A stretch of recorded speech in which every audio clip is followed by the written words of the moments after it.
Good morning, and I'd like to start with a little bit of audience participation. Can I just quickly check out, firstly, how many project sponsors have we got at the moment? People who are predominantly project sponsors. Put your hand up in the air if you wouldn't mind, please.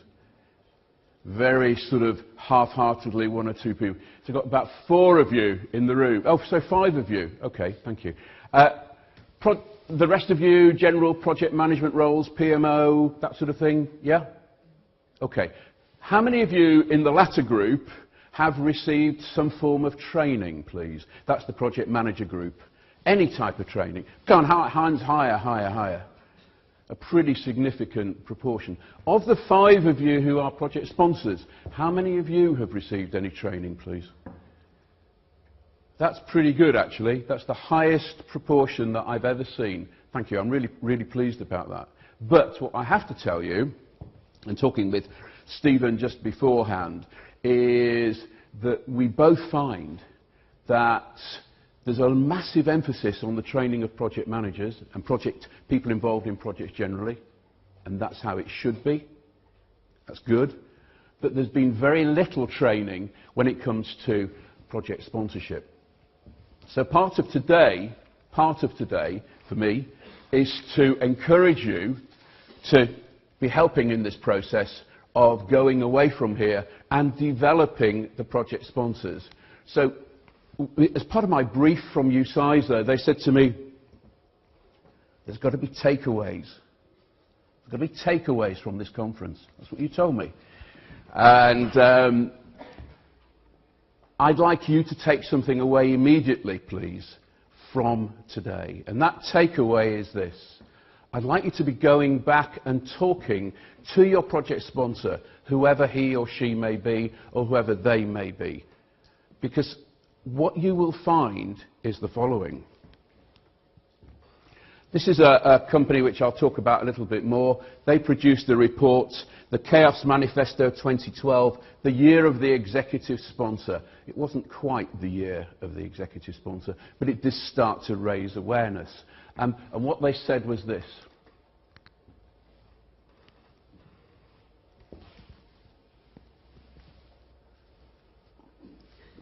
It's not their fault, because no one's educated them about their roles and responsibilities. And I'll be giving you some stats a little bit later on, which talk about the roles and responsibilities for sponsors. And if no one has actually educated them, then I think we've all got a responsibility to be going back and starting to help that educational process, because I'm reliably informed, and I'm sorry if this is a sarcastic comment, you work in an educational establishment.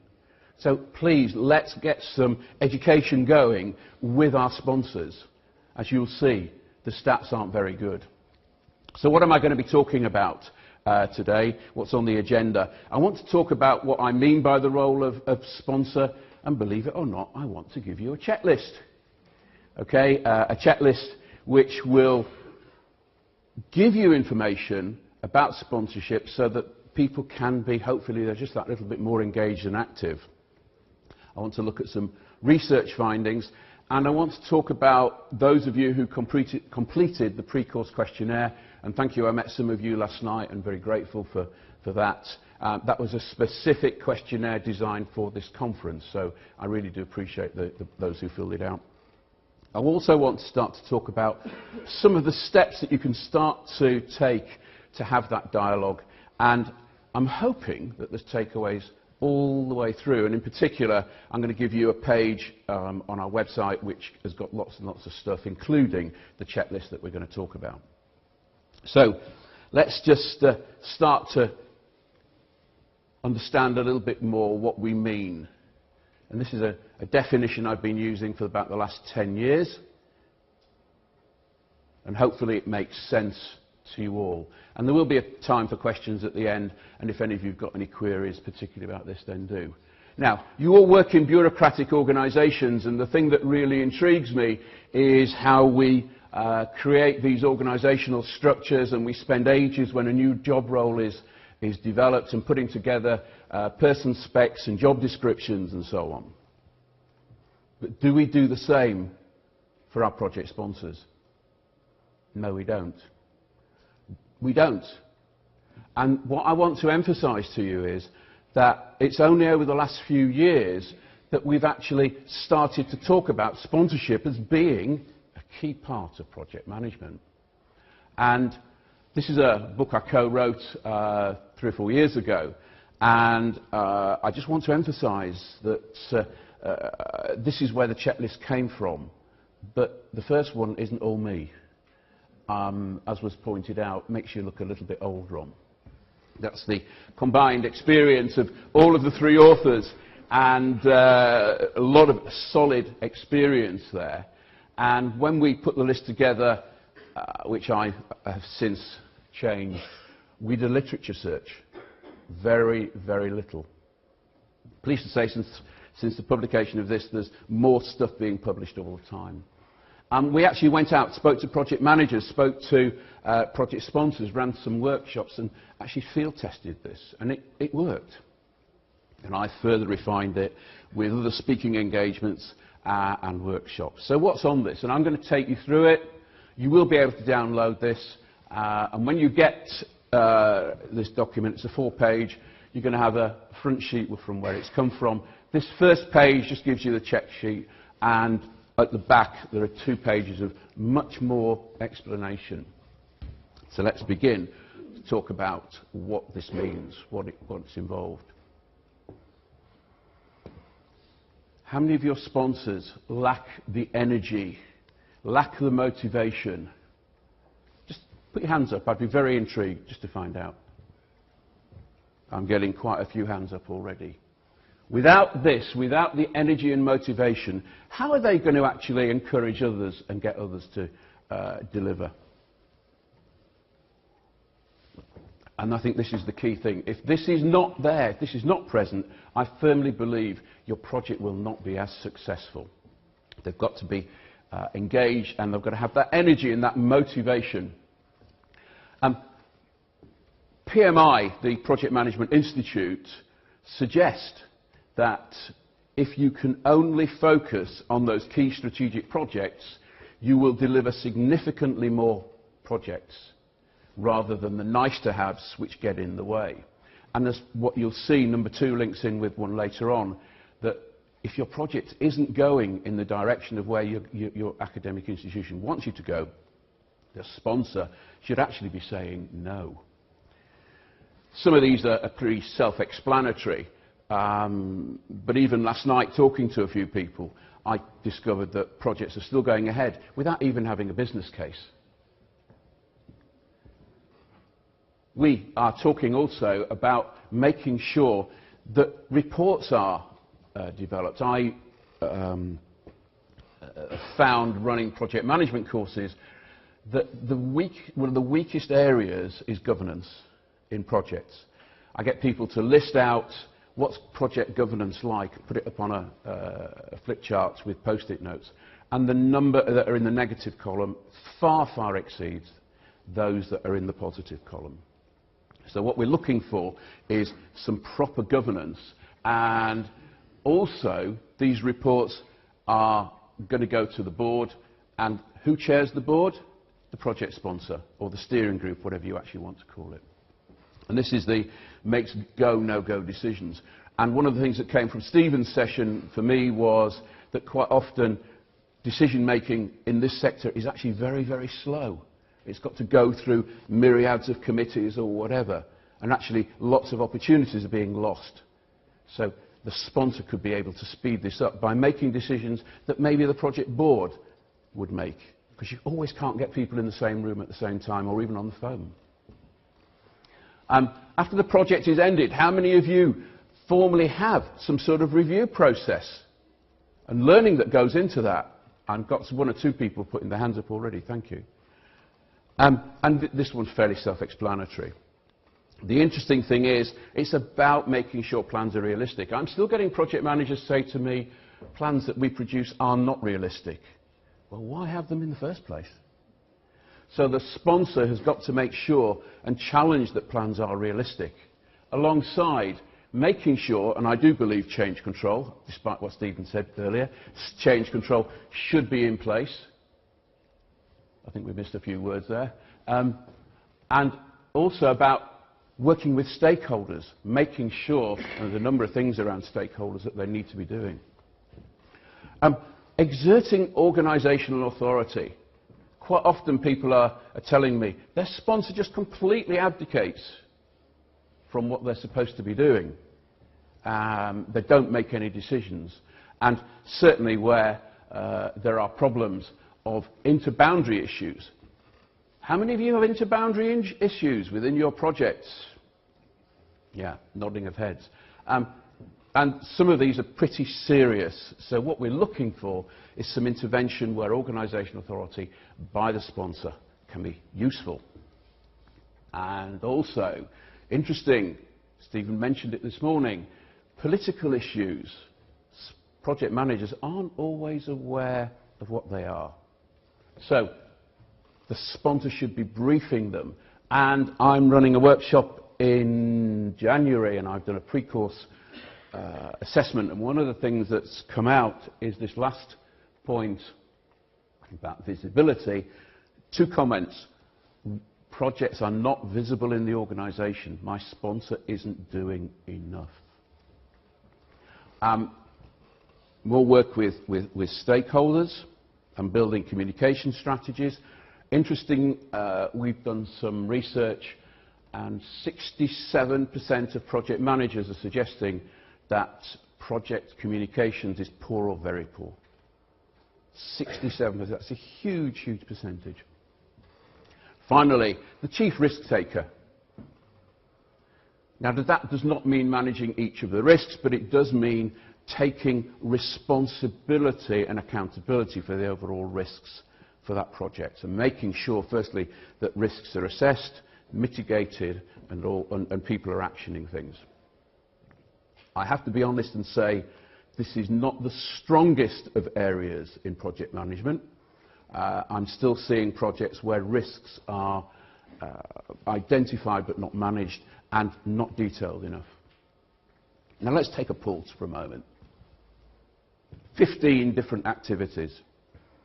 It's a guide, it's not set in tablets of stone, and what I want to say to you, or what I want to ask you is, how would that make, for the project managers in this room, how would that make your lives if you had sponsors who carried that out? Just a quick sort of comment or two. Easier. Thank you. Any other thoughts?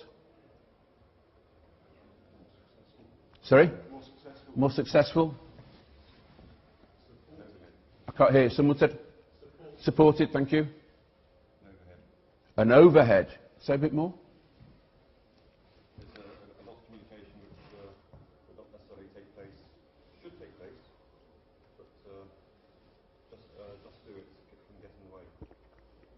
Okay, right, thank you. Any other thoughts? Less stress. Less stress.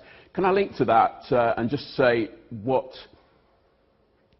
a couple of people have said to me when doing this sort of work is, I'll sleep better at night. The 3 o'clock wake-up call. Project sponsors, can I just get a reaction from you in terms of this checklist, please? Any sort of reaction to this? Does it seem reasonable? Is there anything that's missed out? Please, anything. I think if you had a frank discussion, it's more about the demarcation issues, because there's a bit of a responsibility, accountability happening there, and at least it might resolve the demarcation issues between the PM and the sponsor.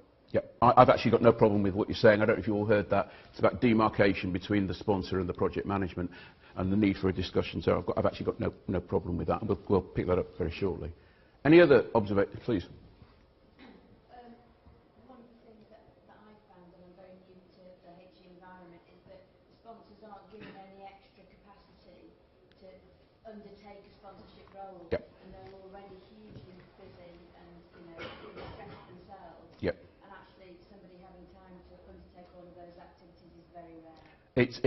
It is very rare, I have to be upfront and say it, but I think it's very necessary if, this is the big if, your institutions are actually going to deliver your strategy. I think it needs a rethink about what the role of senior managers is. And I can't remember the words of the first speaker yesterday, but she was implying, I want to get everything other than academic work away.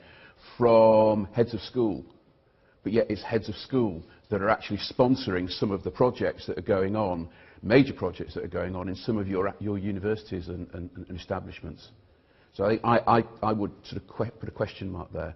And I haven't got all the answers here, but at least if we can start to raise some of those questions, for me, that's the important bit. Any other quick observations from some of the sponsors? Yeah, please. I'm really sorry, can you speak up? Sorry.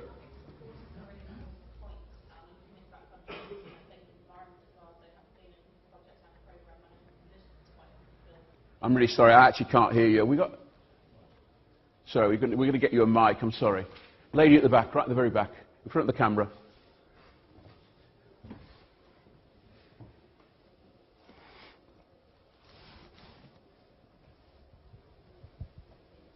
Thank you.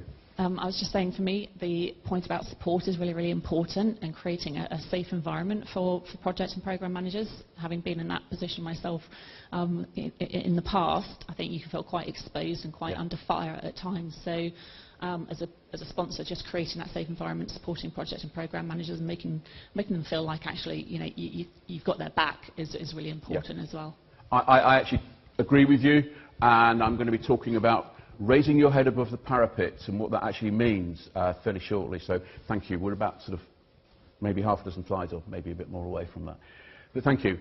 You can download this. It's free. Please use it. And I'm very happy that if you use it, it's just there for everybody. But I want to move us into just looking at some research.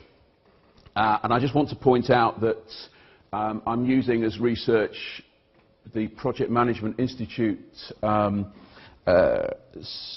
reports, where we talk of the, I've actually lost the title of it, I do apologise, the Pulse of the Profession, and these are free to download. I do urge you to download them, they're great. Just go onto the website for PMI and type in Pulse of the Profession, and they're free. They go back about 5-6 years, and they're on some very different topics, including change, by the way.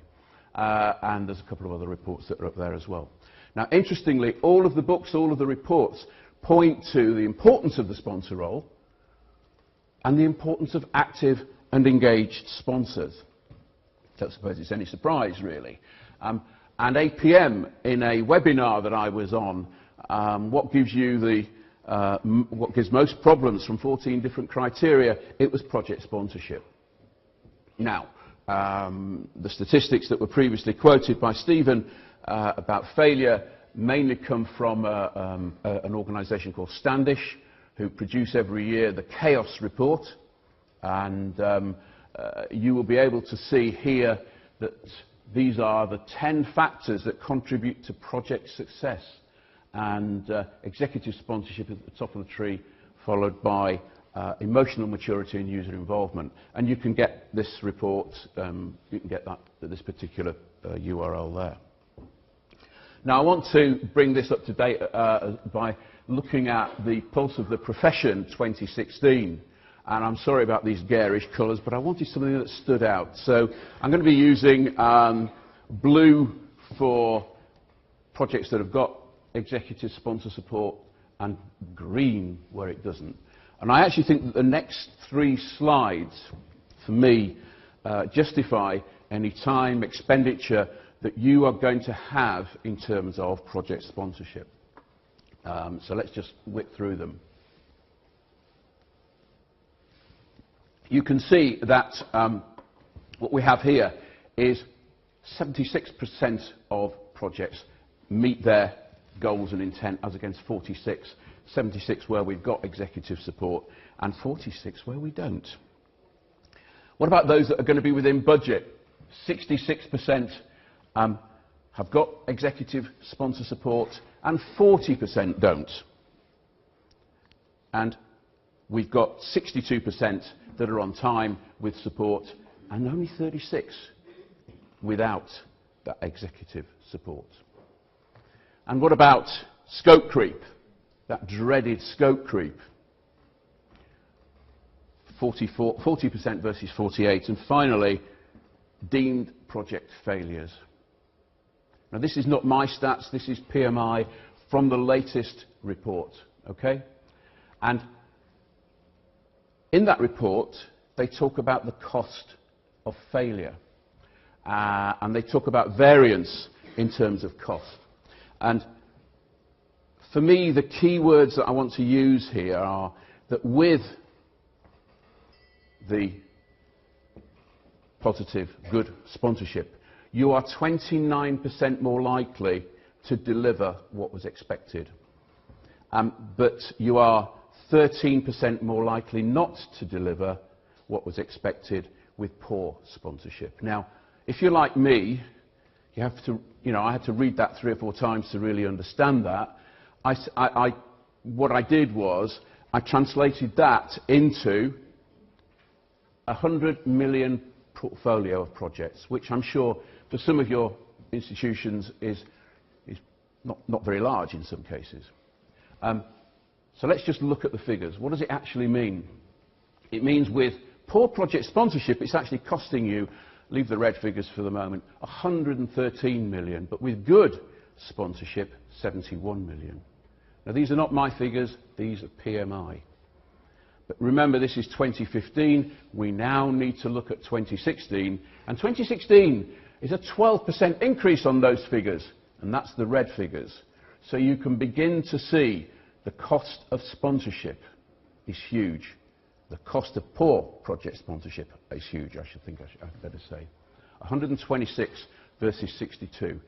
And that, I think, alone says we've got to do something and get more active in terms of project sponsorship. Now, we need to ask, what value does the sponsor actually bring? If the sponsor isn't actually bringing anything to the party, why bother having a sponsor? Would your lives be a lot easier without a project sponsor?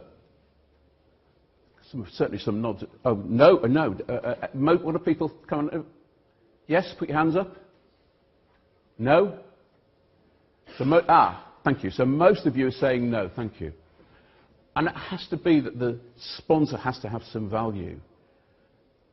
Interestingly, in running a workshop, hence the words in brackets and PM stands for project manager, the sponsor in person suggested that in reviewing some pre-work that I gave them, she realised that her project manager, her words, was not adding any value.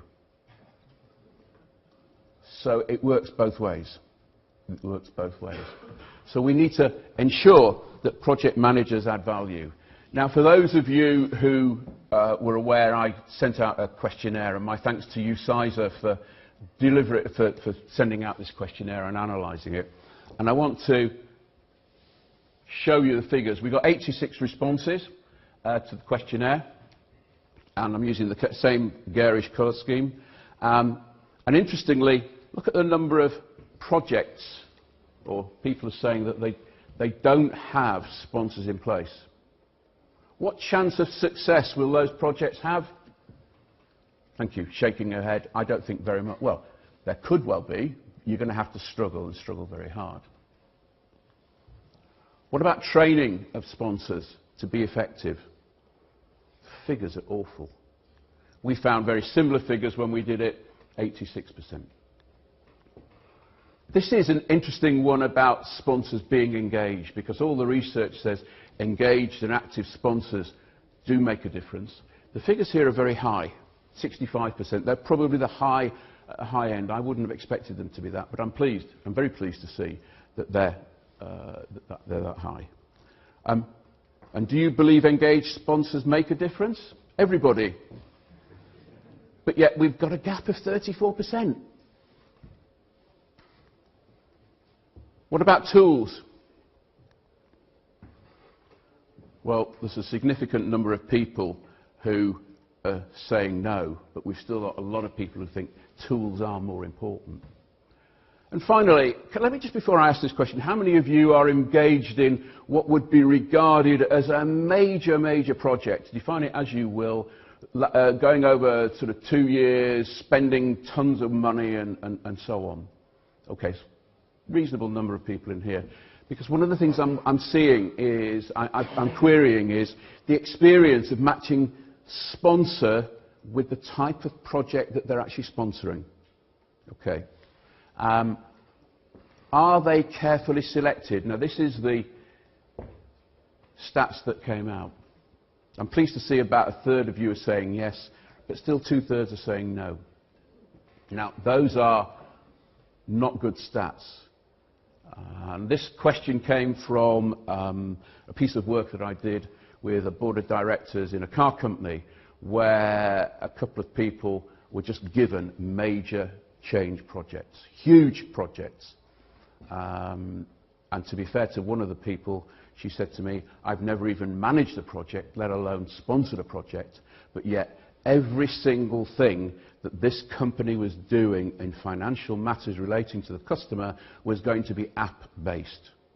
And she had to, as a sponsor, ensure it was delivered, but had no knowledge about what her role was.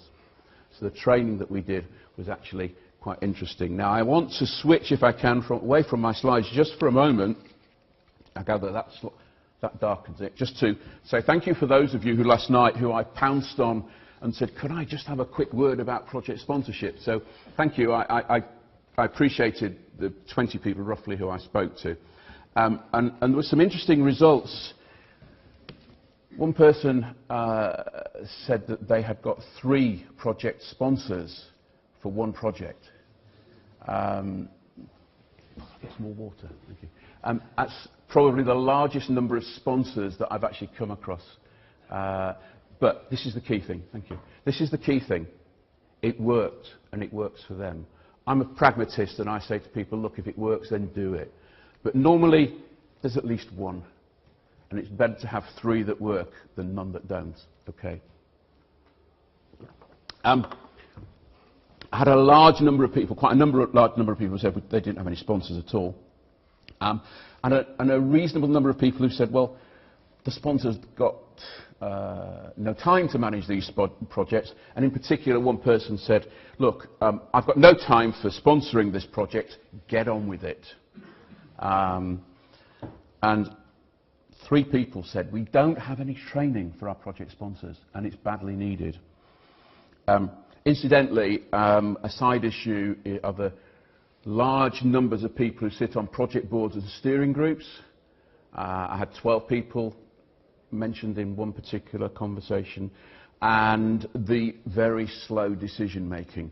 They're a little bit out of scope of what I'm talking about today, but I just thought I'd feed that back in. But for me, it shows the lack of support that there is in terms of the development that we need for our project sponsors. So let's begin to look at, get my papers in the right order, some of the things that we could do to help improve sponsorship. And some of this is going to fall on your shoulders. I need to say that quite openly to you. But the first thing that we need to do is to engage with our sponsor. And I know that that's difficult for some people, particularly when the sponsor says, my door's always open. Problem is, they're never behind it. The point I want to make is that unless someone somewhere engages and starts that conversation, you're not going to get very far. So please, I do encourage you to start to go back and engage with your sponsor in whatever means that you can do. I know it's easier said than done. I'm stood up here, but a lot of the time I just say to people, when was the last time you spoke to your sponsor or had some communication? And they haven't even tried to get in touch with the sponsor. This is an old-fashioned coach because that's what I'm going to talk about, coaching your sponsor. I was working with a guy called Stuart, and Stuart said to me, Ron, you can go out, can't you, and coach some of our project sponsors? And I said, of course I can, yeah. But wouldn't it be better for you to go out and coach some of your sponsors? You'd be a really good person to do it. It would reinforce your position in the business, and it would actually reinforce what you're trying to do, which was to create and understand project management. And I was working in that company for about 18 months, and after about 12 to 15 months, you started to see a difference. You started to see somebody who grew in self-esteem himself, but you saw the sponsors begin to understand what their role was. And I'm sure many of you in this room could do just that. Go out and coach some of your sponsors. Remember Kilroy? Many of you? Look at the origins. It's quite interesting of Kilroy. And to the lady at the back, it's about raising your head above the parapet. This guy, Stuart, talked about raising your head above the parapet, and no one really understood what he meant. And they understood even less, and I'm going to repeat exactly word for word what he said. He said, look, as a project manager, you're going to get your head kicked in. Not my words. You're going to get your head kicked in. So get it kicked in early. And what he meant was, and I'm getting I'm getting a vigorous nod in the front here. What he meant was this. There are going to be those things that you don't know. Ask those questions. Ask the good questions, the dumb questions. Don't be afraid of saying no. More about that in a moment. But be professional, was what he was saying. And unless we show that we're professional, then how can we give an exemplar to our sponsors? So raise your head above the parapet. And also run some training presentations. And I just want to tell you the story of Lorna and her colleague who attended a 2-day project management course. And Lorna came along and said, you know, I really like what you're doing here. How can we move this forward? And we spent 20 minutes just talking out some options, and she went away and they ran some training sessions which were part of one of the options. She then did a presentation as a result of that to the management team. It was a local authority, and they were so impressed with that that they started to take on board some of the principles of project management, and they started to get some results, and other people liked it. So she was asked to present the Chief Officers Management Board, and the Chief Executive liked it. And she found herself as the one-person PMO, Project Management Office. Often she described it as pushing water up a hill, but she said it was a good start. It really helped having that basic training and then doing some training presentations. And I'm sure that many of you are doing that, but let's do it to some of the senior managers as well. Now, this is where you can begin to say no, but without saying no. How on earth do you do that? How on earth do you do it? These are some of the templates. We're back to tools and techniques. Some of the templates that you can see: stakeholder analysis, PID, change control, business case, and risk analysis. And let me give you an example. On the risk analysis form, I had one project manager tell me that what he put on it was the fact that the sponsor was the key risk for this project. That the project sponsor wasn't engaged, wasn't making decisions, and was really impacting negatively on the project. And I can't remember the scoring mechanism, but he scored it the highest that it could do, and he gave some mitigation. And one of the areas of mitigation, change the sponsor. A couple of other areas were train the sponsor. I can't remember what the third one was, but the key thing is, and he phoned the sponsor. This is the key thing. He phoned and said, look, I'm going to have to tell you, you are a big risk to this project. I've put you on the risk log. I have to tell you also, he got his head kicked in. He got it kicked in, and it was quite early in the project, but it actually helped him to deliver that project and deliver it in a much better way because the sponsor started to get engaged. It took a while, but the sponsor started to get engaged. Training. I've mentioned this, and I just want to allude to a couple of things. Some work that we've done in University of Edinburgh, and thanks to Mark over here. And for those who can't read it, this is a comment by Anne-Marie Scott, Head of Digital Learning, Applications and Media. I need to devolve sponsorship for other projects to my senior team, because she was holding in all of the sponsorship. And at a later workshop in September, one of her team came along and started to understand suddenly why she was there. And she thought this was good. And for the man himself, who sat just down here,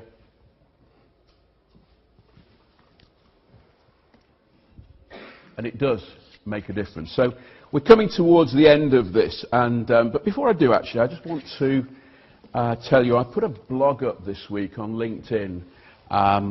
It's also on my site, this is a blog called We the Jury Find the Project Sponsor Guilty. And it goes through a whole list of the crimes of this particular sponsor. And ends with, do you have anything to say before I pass sentence? Now, a comment from a woman who she would like to meet me on Monday, I'm probably going to meet her to talk about project management generally, was put there. This is the impact that this had on this particular woman. LOL, laugh out loud, Ron. Okay, so this is without doubt the project I contracted to. Word for word, as you put it. I fled for the hills. This project sponsor was so bad, there are really no words. And she literally, she decided that what she would do would be to phone up the sponsor and say, I can't work with you. I can't work with you. I just feel this is not a project that we're going to be successful with. It was mentioned by the last speaker, and she just said, I've got my professional reputation to stick to, and I wasn't going to run with it. So I just thought I'd mention that some people do say no, quite directly. Now, here's the takeaways, and you'll find this on the UCISA when they give the slides out and so on. And what you'll find, firstly, is the actual sponsor role, and you'll find it in much more detail.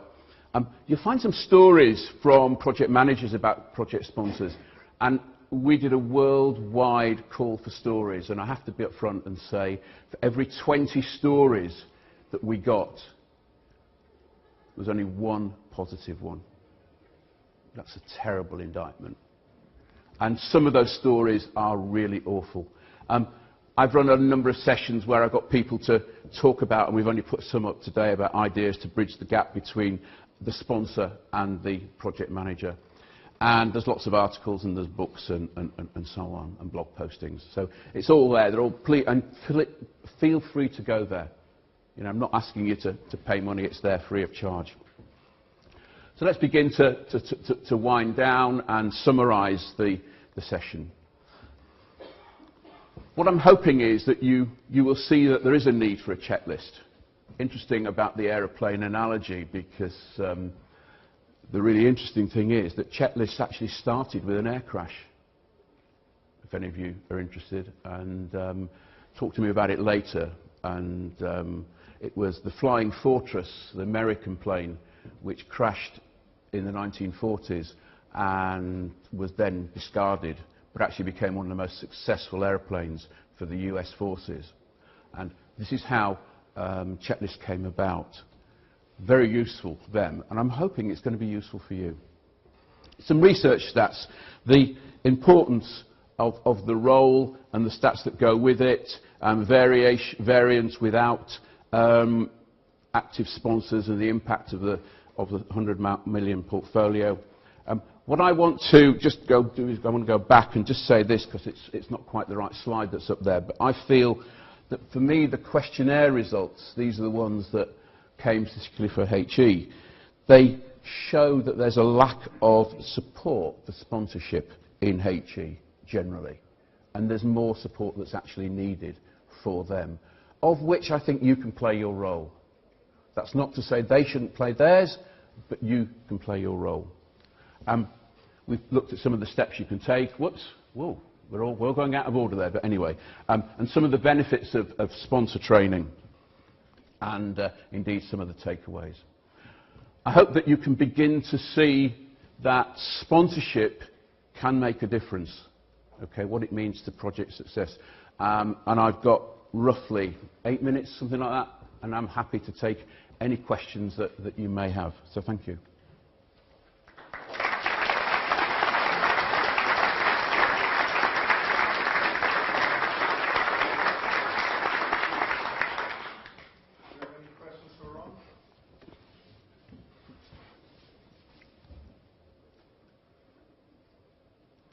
A deathly hush.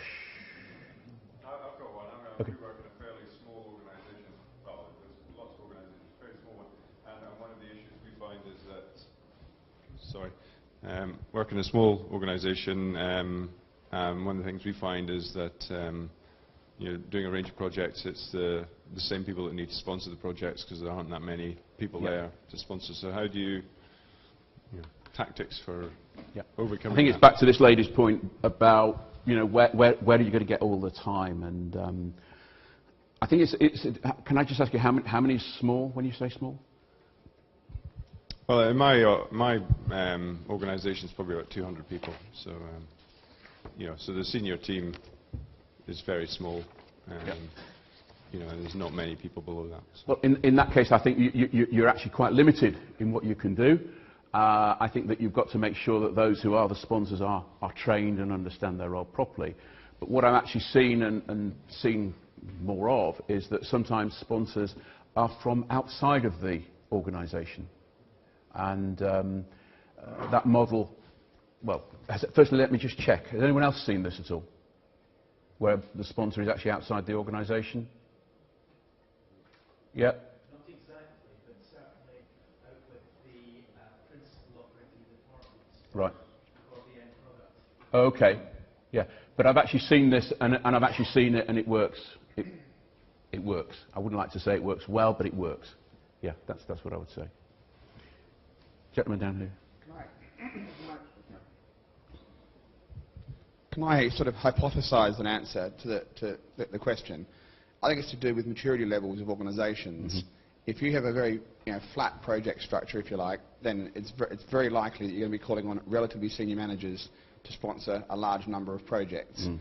If, for example, you have an institution which is used to running programs, for example, a lot of the strategic stuff gets devolved up to the program level, and then the sponsor, or sorry, arguably the SRO, can focus on delivering the strategic aims, and then these relatively less experienced people who maybe understand a core functional area of the business can be sponsors. But they're not too worried about delivering the strategic change. They're worried about delivering the functional change that, if they deliver it to spec, will enable the strategic change. I think that's where it comes in. A lot of institutions don't know how to run programs properly, and therefore they aren't capable of devolving or abstracting that out to that sort of level. That's a hypothesis. You can comment as you see fit. I think it's a pretty fair hypothesis. I think, I'd go with that, actually. Yeah.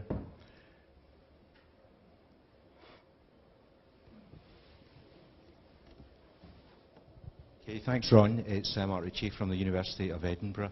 We know each other already, of course. But the question I have, you mentioned the difficulty of time and project sponsors having sufficient time to do the job properly. Are you aware of any metrics or studies on how much effort is required from project sponsors on projects of different sizes and complexity? PMI Ireland did, I can't remember the stats now. If I can send them to the UCISA office, I will do. It's a link. But PMI Ireland did a study which I can't remember. They were basically saying, along with what's just been said a few moments ago, that there isn't the time to actually do this. I think there's a number of issues here. Firstly, let me go back and a discussion I was having with Stephen Carver earlier this morning. There's a gentleman called Professor Patterson.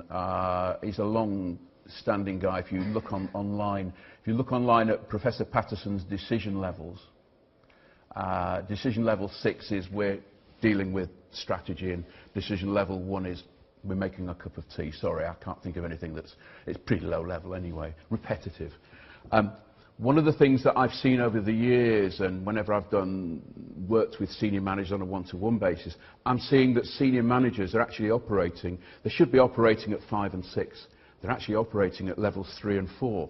So these are some of the stuff that they should be delegating and delegating away and freeing up some of their time. I'm getting one or two nods around the room. Now, for me, that's pretty important stuff, which would free them up to do some of this, I believe, really important sponsorship work. Now, I recognise in saying that it's pretty much of a sea change for many of the senior people in your establishments, but I do see this as being really, really important, because if you're going to be delivering those changes that are absolutely necessary, The stuff that Salford were talking about yesterday, if you're going to really deliver that, then you've got to free up some of the time and get senior managers to really be driving some of this change. It's not a perfect answer, Mark. No, thanks, Ron. It seems to be that many of these major projects come with, you know, there are great sums of money involved, and the possibility does exist of buying out a project sponsor's time, but we often don't even have the conversation. Yeah, and for me it's back to this issue of matching the skill of the sponsor with the project that you're dealing with and making sure that you've got the right skill level for the right sponsor. One last question. Have we got time?